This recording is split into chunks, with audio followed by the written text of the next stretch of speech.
Ai, ai, ai. Último dia da semana. Ai, tão bom. Último dia da semana. Tal e qual. Isto é uma maravilha. Verdade. Se não nos virmos antes, agora na altura, é o único dia em que faz sentido vagamente dizer se não nos virmos antes. Claro. Para o Natal. Não É é? isso. Claro. Faz sentido, faz. Menos este fim de semana. Posso, menino? Por favor. Vamos todos dormir. Vamos dormir. Um lullaby. É uma lullaby. Porque... Lullaby. Lullaby. Um beijinho também para a Lula Pena, se nos estiver a ouvir. Oh, meu Deus, que depois te lembrar. Olha, grandes noitadas, já passei com Lula Pena em Bairro Alto. Claro. Vamos lá, isto neste dia, em 1943, morria em Cumbria. Mas teve assim uma Cumbria. Tive uma Cumbria. E estava no mar, é perigosíssimo. Então não podes é morrer preciso afogado. esticar. Primeiro é preciso bazar dali. Ah, não, eu agora tenho Esticar a tipo perna. queimbras, como dizem algumas pessoas, só no dedo do meio do pé. Mas é suficiente para entrares em pânico. Isso é qualquer tiveste- coisa. Isso é decoração. É falta de comer bananas, É. potássio. Olha, mas É um fixe. bocado chato, como há potássio. E morria ela com 77 anos. Falamos da escritora e ilustradora inglesa Beatrix Potter, um daqueles nomes que toda a gente no mundo, pelo menos no mundo anglo-saxónico, sabe de cor. Também não é muito difícil de decorar, não é? Beatrix Potter. Se fosse Potter. Arnold Schwarzenegger, nem sei como é que as pessoas conseguiram decorar aquele nome. Foi muita repetição na televisão. Só mesmo, porque Arnold Certeza. Schwarzenegger não é fácil de Claro. decorar. Beatrix Potter é, não é? Se não fosse se as pessoas não investirem, por exemplo, Calouste Gulbenkian, onde é que tu, se ele não tivesse gastado a sua fortuna toda a fazer uma fundação, ias aqui, lembrar? claro É que ele se chamava aquele, o Arménio. Sim. O Arménio. Ficava por Arménio. Estava o senhor Arménio. Aquele senhor era o senhor Arménio, o Calouste Gulbenkian. A nossa Beatrix nasceu em 1866 em Londres. Não sendo mau, também não é propriamente ótimo. Podia ser pior. Podia ser pior. Tu lembras-te logo de um sem fim de terras portuguesas? Sim. Onde podia ser Aquela realmente cova à coelheira que aqui achincalhámos, em brincadeira, num destes episódios esta semana, e que recebemos logo imagens que é de facto uma das mais belas aldeias. Quão bonita é. Nem sequer é uma aldeia, é uma vila. Nem sequer é uma aldeia. Ainda é pior. Pelo menos uma aldeia não está a tentar ser uma vila. Vamos lá a isto. Ela nasceu em Londres, nasceu numa família de classe alta inglesa. São as nossas São preferidas. as nossas preferidas. Descendente de ricos mercadores de lã. Sabes? Vendiam lã, mercadores de lã. Os antepassados dela. A lã é uma coisa que tem sempre saída. Sempre. Em metade do mundo e durante metade do ano. É ótimo, precisas sempre É de lã. importantíssimo, claro. Portanto, a lã é um produto que sai bem. Podes pôr assim, se não gostares do que está aqui, também temos mais em armazéns. E podem tentar aquelas porcarias plásticas todas que vestem, que metem na cama e que metem por cima da mesa. Lã, meus amigos, é lã. E podes fazer aquela coisa assim. Para a eletricidade Aquilo apega-se a tudo logo. Assim. Os papéis todos assim. Eu adoro lã. Claro, sobretudo agora na altura do Natal, sai muito a lã. Ora, claro, certas pessoas da classe alta inglesa, nós já sabemos, são um bocadinho frias e distantes. Não é? Não são todas, isto é um estereótipo. E há muitas que acham que as crianças são uma maçada. E foi o que aconteceu aos pais da nossa Beatrix Potter, que ela cresceu, é uma realidade também, ela nasceu no meio do século XIX. E foi criada com governantas, portanto, com umas governesses, como se diz em inglês, umas senhoras que tomavam conta dela, vinham à sala uma vez por dia para a mãe dizer assim, ainda estão vivas. Com ar, entre o contente e o triste. Sim.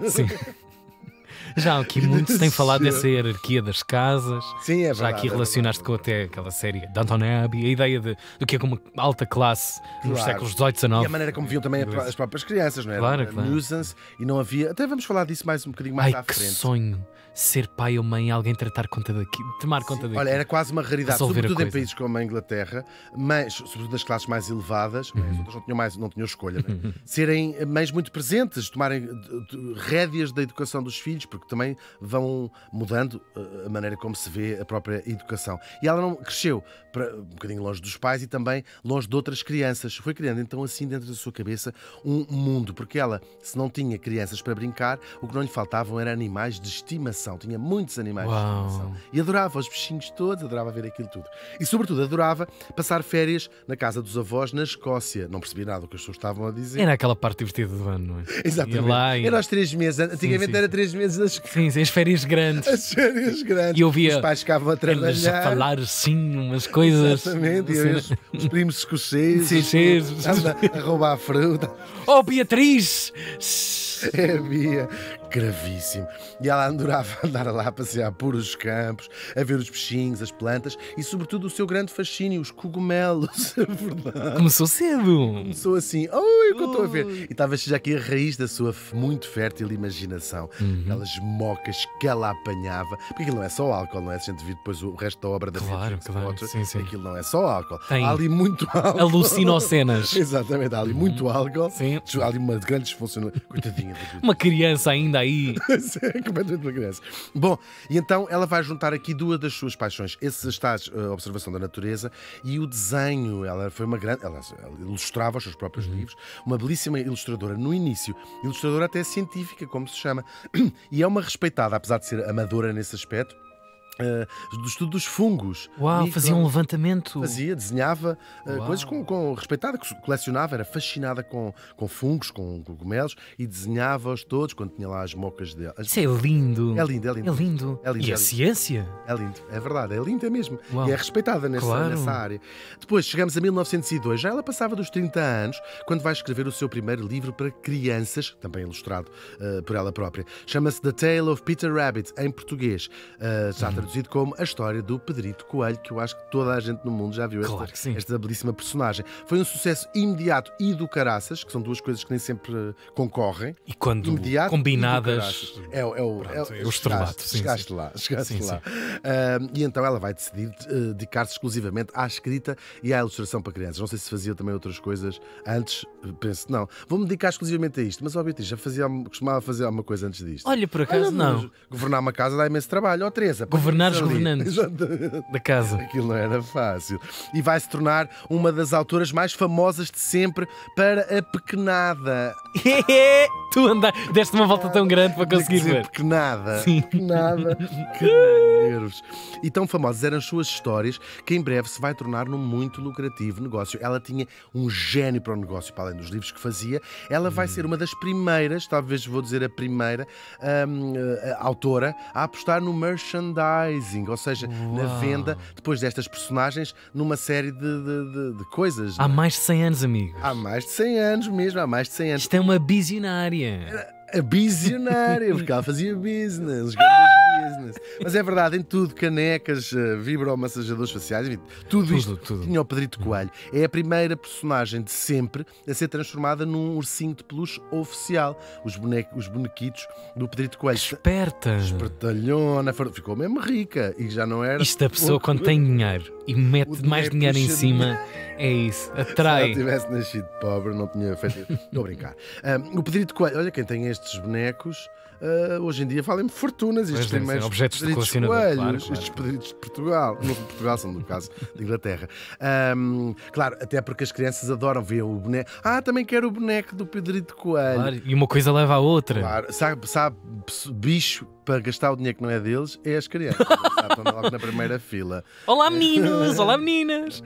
Não, é muito bonito as crianças terem livros escritos propositadamente para elas, Claro. até porque nem sempre foi assim na história. Claro, nós desde o início dos tempos que contamos histórias às nossas crianças. Aliás, é esse um dos principais traços da humanidade. É podermos transmitir o nosso conhecimento através de histórias que contamos, da oralidade. Nós sabemos que os animais também transmitem conhecimento. Nós vemos os gatinhos que dão 2 chapadas aos filhos no TikTok. Claro, as capivaras, As capivaras. entre elas. Mas os pais pássaros ensinam os filhos a voar e a Claro, ensinar outras claro. coisas A que nos caçar, passam debaixo do radar. claro. Sim, é verdade. Tudo. É verdade, claro. Claro, há a transmissão, tem que Sim, haver a claro, transmissão. há muita não é? informação que é genética e atávica. Está na carga. Está na carga genética, mas também ensinam as coisas, não é? E nós transmitimos o conhecimento que vamos acumulando. No fundo, a história é isso, é contar primeiro oralmente e depois começamos a escrever. É só isso que significa a história em que contamos. Para que é que serviam para contar? Para avisar dos perigos que corriam. Olha, não comas isto, não ponhas isso, tira isso da boca, deita fora, não sei o que, isso é lixo, isso é caca. Estavas a conseguir, tão bem, estava então, tão bem. E depois também para transmitir valores. E os valores aqui não são absolutos, claro, são os valores que cada sociedade e que cada tempo entende que as crianças devem saber. E também, já numa fase bem mais tardia, para entretê-las, para se divertirem, a ouvir, para rirem, para ouvirem, só por pura diversão. Isso é engraçado, ter chegado mais Muito tardiamente mais tarde. a dimensão em várias fases da vida, da sociedade, o entretenimento é uma coisa realmente muito nossa próxima. Muito nossa próxima, e que também se vai aprender muito com o tardio reconhecimento do que era a infância, porque varia muito a maneira como as sociedades foram vendo as crianças. Claro, é uma ideia escrever propositadamente, usando uma preposição. Sim, sim. É assim que se escreve propositadamente. Propositadamente para as crianças é uma ideia de facto muito moderna que nasce ali no século XVIII, ainda que houvesse outras coisas que se dava e lia às crianças antes. Claro, porque as crianças, ali no século XVIII, quando se cria esta ideia de infância, como nós a vemos hoje, de alguém a quem se deve proporcionar uma educação, é um conceito que nasce muito ali. Proteger. Isso tudo sempre tivemos, claro, e também houve escolas, houve tudo, mas há ali uma mudança filosófica até de como se encara a infância, e é ali no século XVIII e depois XIX que nasce este conceito da criança ser quase um reino, é de se prestar muita atenção às necessidades da criança, para além das necessidades básicas, ouvi-la, conversá-la com ela, é um conceito relativamente moderno. Nem todos os historiadores concordam com isto, mas a teoria corrente é que isto nasce, de facto, ali no século XVIII. Agora, não é que não existissem livros anteriores que se lerem às crianças. Em Portugal, como no resto da Europa, mas o exemplo português é muito mais interessante para nós, não é? As histórias foram contadas oralmente. Contavam-se histórias às crianças oralmente, portanto, de boca a boca. Falava-se. Claro. E é precisamente esses contos tradicionais portugueses, e outros também misturados, essas várias narrativas, que aparecem nos primeiros livros, que já podemos considerar, se quisermos, literatura infantil. Logo no início do século XVI, portanto 1500 e pouco, é verdade. Fazia-se o quê? Adaptava-se para crianças os romances de cavalaria.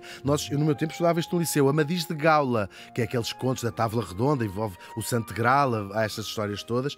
Este é escrito adaptado para crianças por Vasco Lobeira, em 1508. Fica aqui. É considerado o primeiro livro infantil. Aliás, é outro que é considerado. E depois também as cartilhas, que eram uma coisa que ensinava as crianças a ler e, portanto, vamos considerar os livros para crianças. E depois muitas coisas para passar moral, com boa conduta, porta-te bem, geralmente, aqui no caso, a conduta cristã, não é? Pois. Depois vem o quê? A moda das fábulas, traduções do francês das fábulas de La Fontaine. Era isso que se dava às crianças portuguesas. Foi a grande coisa, não é? Do seu tempo. Claro, sim, e vai dominar bem, o mercado. Praticamente até hoje, não é? O grande best-seller. É verdade, a adaptação dessas fábulas continua a existir hoje. Aquele que é verdadeiramente considerado o primeiro livro infantil português é escrito em 1575 por Gonçalo Fernandes Trancoso.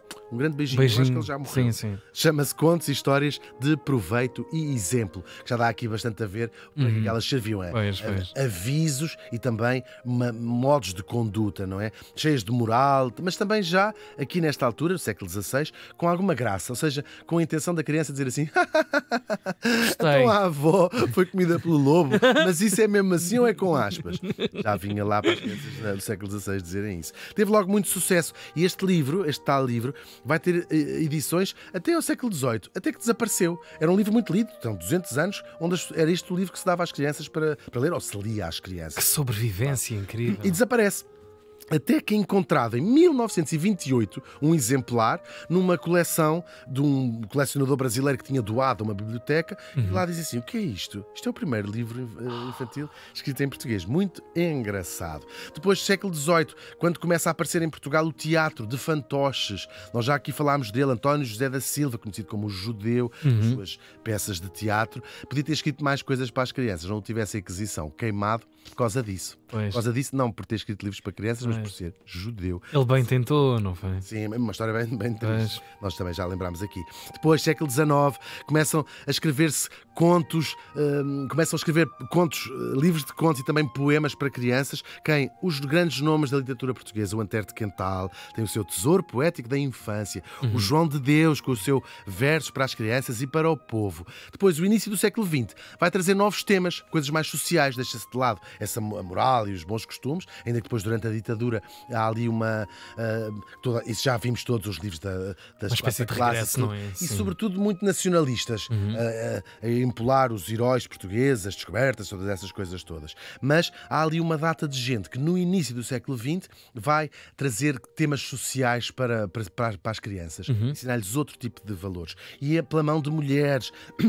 Também trouxemos lá aqui a Ana de Castro Osório, a pioneira, a grande feminista portuguesa, é uma das pioneiras destes escritos, ela escreveu muitos livros para crianças, este contos tradicionais portugueses, ela como feminista, já com um grande pendor da ideia da emancipação das mulheres também. Aproveitando também, não é? Claro, Uma brecha percebendo a importância da educação desse mercado anos. infantil, Tal no e futuro qual, de Portugal. tal e qual. Lembramos aqui outra mulher também, Emília de Sousa Costa, contemporânea da outra, que escreve a sua Educação da Criança pela Mulher ou Alma Infantil.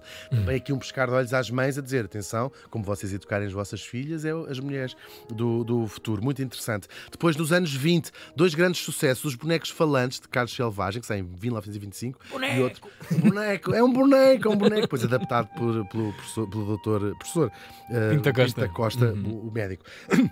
O outro que toda a gente conhece, O Romance da Raposa, do Aquilino Ribeiro, sai em 1924.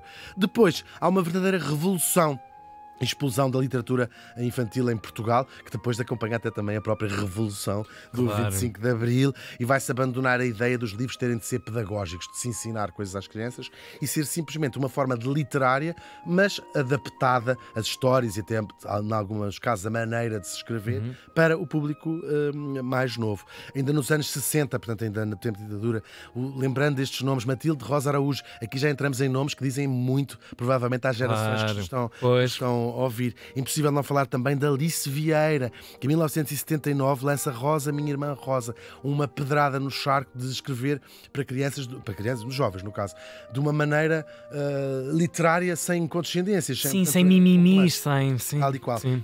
E escreveu depois muitos outros. E com afirmação e com propriedade. Tal e qual. Literária. Muito importante mesmo, para essa maturidade até do próprio leitor. 1982, outro marco. Claro, Ana Maria Magalhães e Isabel Alçada lançam o seu Uma Aventura na Cidade, já vai em 740 volumes, e que também pôs toda a gente, todos Quão os importantes essas coleções. E eu sei, chega-me feedback disso. Novamente crianças que estão elas a começar novamente as suas coleções. Tantos anos se passaram. Incrível. Nós aqui falamos muito de mortes, mas estas, tanto a Alice Vieira como a Ana, graças a Deus, muito bem vivas. Sim. E já entraram na história da literatura em Portugal, claro. Há muitos outros nomes a juntar a estes, e depois nos últimos anos tem aparecido tanto talento nas histórias para criança. Há uma verdadeira explosão, não é? Nas histórias e também nas ilustrações, que contam as histórias de sempre, mas também novas histórias, nós sabemos, às vezes com uma polémica ou outra absurda. Tantas novas histórias que são muito importantes de contar às nossas crianças. Nesta lista de novos autores, nós podemos deixar, por exemplo, o nome da nossa Ana Markel, que por coincidência se despede hoje dos microfones das manhãs da 3 e que podem encontrá-la em muitos dos seus livros infantis. Quem também se despediu, não dos microfones, mas da vida real, foi a nossa Morta, que deixou para trás de si mais de 250 milhões de livros vendidos em todo o mundo, claro. São muitos livros, muitos milhões de livros, que correspondem a muitos milhões de crianças, aquelas que, como nós sabemos, são o melhor do mundo. A Beatrix Potter morreu faz hoje 80 anos.